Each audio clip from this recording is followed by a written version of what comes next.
Bismillahirrahmanirrahim. Allahumma ftah alaina hikmataka wa anshur alaina min khazaini rahmatika ya arhamar rahimin. Alhamdulillahirabbil alamin.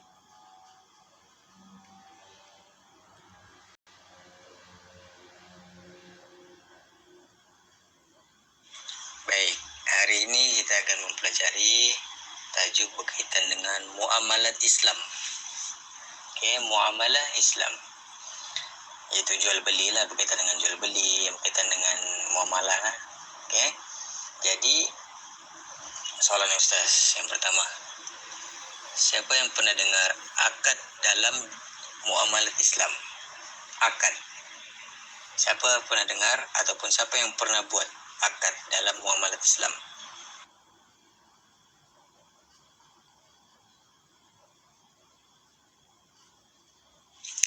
Okey, tak apa. Kalau tak tahu tak apa. Kita akan belajar kejap lagi. Jadi akad ini biasanya yang kita dengar akad nikah kan? Akad dalam nikah. Tetapi dalam jual beli ini juga sebenarnya ada akad. Ada akad dia. Lebih kurang macam akad nikah tapi lain ucapan dia. Jadi itu yang akan kita pelajari.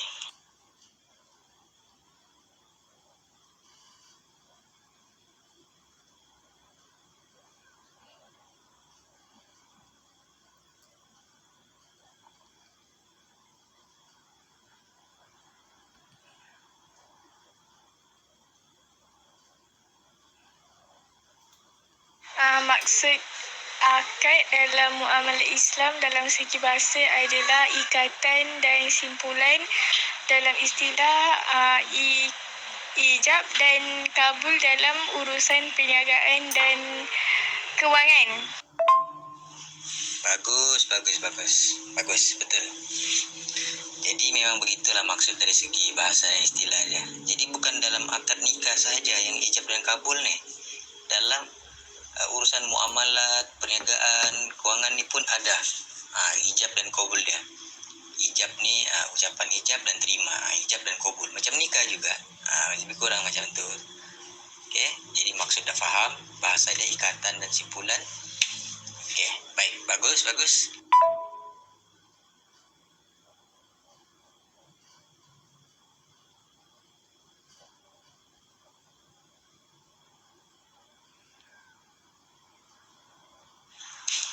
Baik, bagus.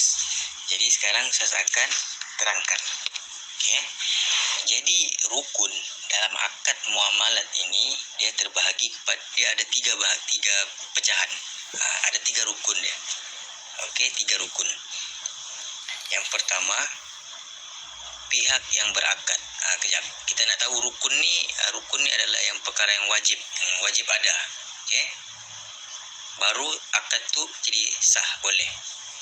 Jadi rukun yang pertama perlu ada pihak yang berakad. Siapa pihak yang berakad ini? Penjual dan pembeli. Macam Ustaz nak membeli, jadi Ustaz ni sebagai pembeli. Jadi yang penjual tu sebagai penjual lah. Jadi pihak yang berakad ni perlu ada dua-dua. Perlu ada penjual dan pembeli. Kalau tak ada penjual, Ustaz tak boleh nak buat akad tu, akad ijab dan kabul tu. Jadi dia kena ada dua-dua, penjual dan pembeli. Rukun pertama dah habis, masuk pada rukun yang kedua, iaitu sesuatu yang diakadkan.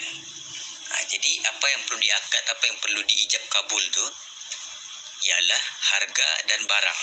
Perlu ada barang, perlu ada harga dia. Ijab dan kabul ni macam contoh Ustaz bagi tahu awal lah. Contoh ijab dan kabul dalam beli ni, contoh Ustaz bagi barang dekat penjual tu. Saya kata saya beli ni dengan harga RM100.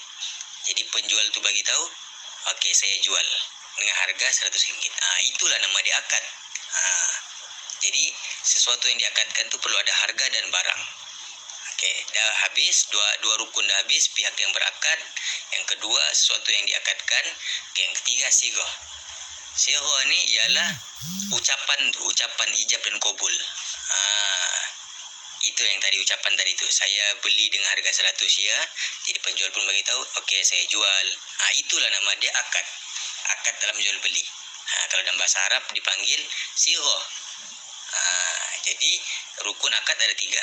Pihak yang berakad, yaitu penjual dan pembeli. Yang kedua, sesuatu yang diakadkan, harga dan barang itu perlu ada. Dan yang ketiga, sighah, ucapan dia, ijab dan qabul. Okey, jual dan beli, macam ustaz beli, dia pun jual. Okey, macam tu. Faham tak? Setakat ni faham?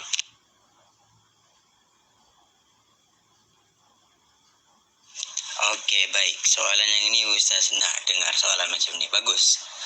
Yang bertanya ni bagus, dapat memberi ilmu pada yang lain. Okey. Jadi soalan dia, kalau tak ada lafaz, kalau dia tak cakap yang saya beli, okey. Kalau tak lafaz ucapan saya beli, saya jual tu, sah ke tak soalan dia kan? Okey. Jadi dalam hal ini ulama ada berbeza pendapat, ada 3 pendapat. Pendapat yang jumhur ulama, iaitu sepakat, ramai ulama sepakat, termasuk juga mazhab Syafi'i, iaitu wajib kena lafaz sighah dia.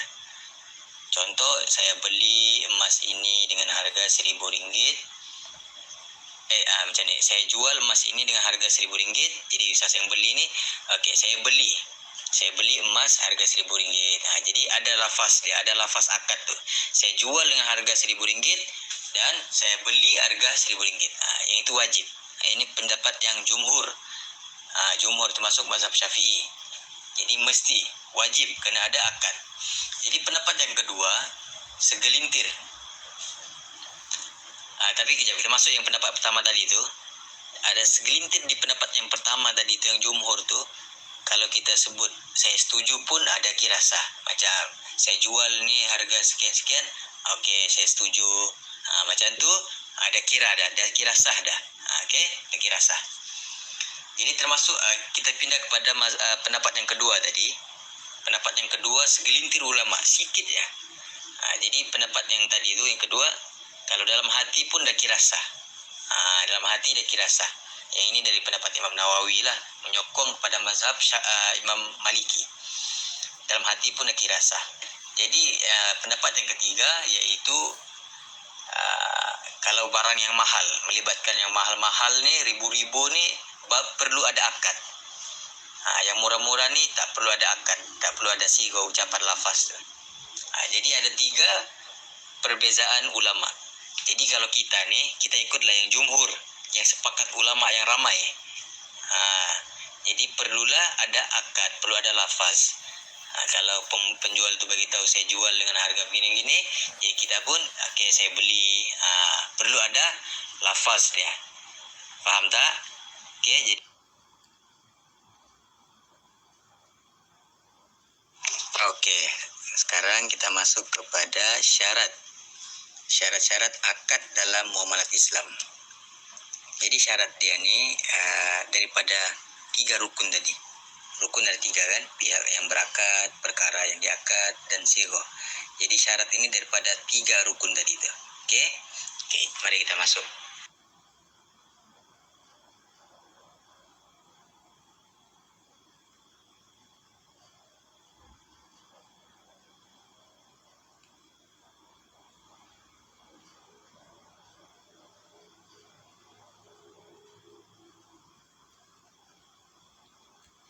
Okey, Ustaz akan terangkan. Syarat yang pertama iaitu berkaitan pihak yang berakad. Okey, jadi pihak yang berakad tadi siapa? Penjual dan pembeli kan? Okey. Syarat yang pertama, penjual dan pembeli mestilah baligh. Okey, baligh. Yang kedua, berakal. Orang gila tak sah dia punya jual beli. Okey. Yang ketiga, mampu memelihara dan mengurus harta. Kira dewasa lah. Okay? Mampu, kira ada berakal lah. Okay? Lepas tu syarat yang kedua, melibatkan 2 pihak dan bebas membuat pilihan. Jadi syarat ni melibatkan 2 pihak, iaitu penjual dan pembeli, dan bebas membuat pilihan. Maksudnya tidak dipaksa. Dia bebas lah nak buat pilihan, nak beli ke tak beli. Okey, itu syarat yang pertama bagi pihak yang berakad. Ada 2. Okey, faham?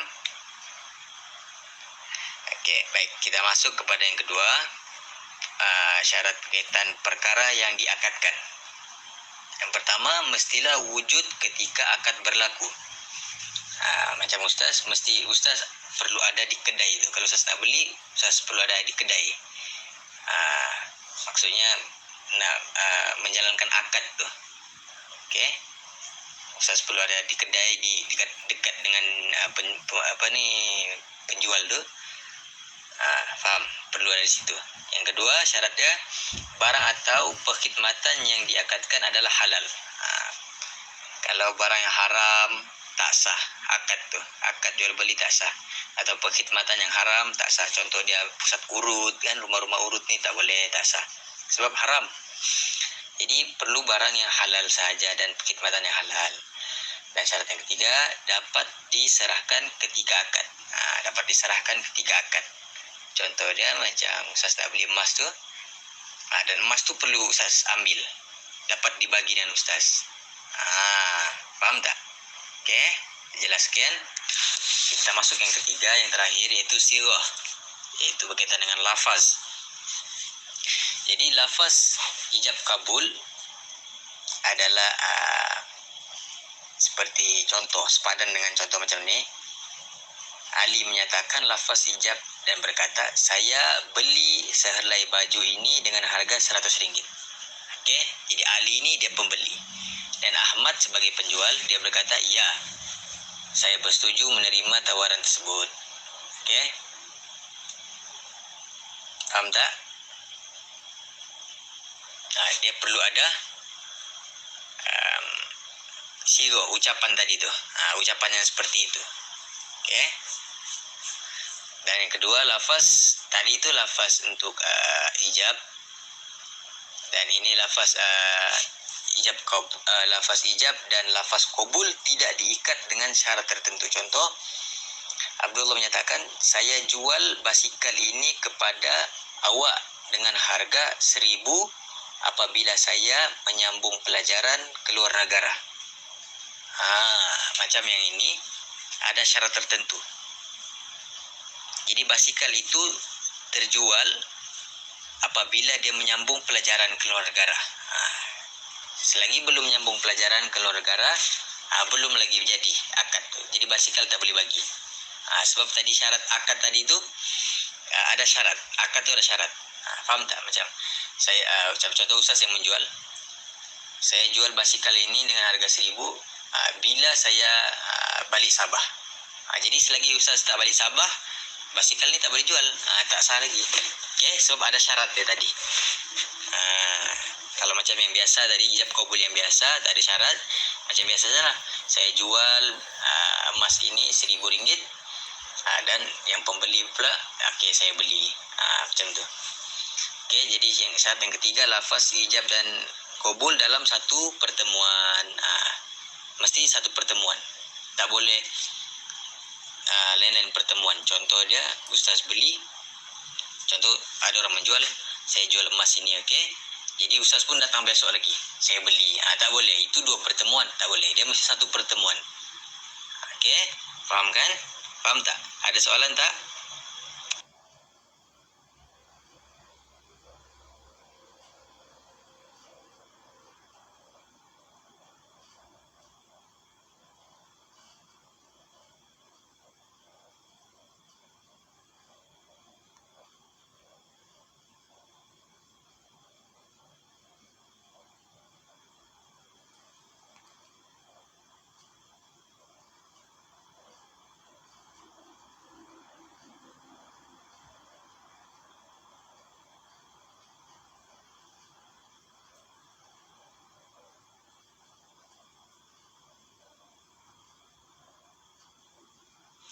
Okey, alhamdulillah.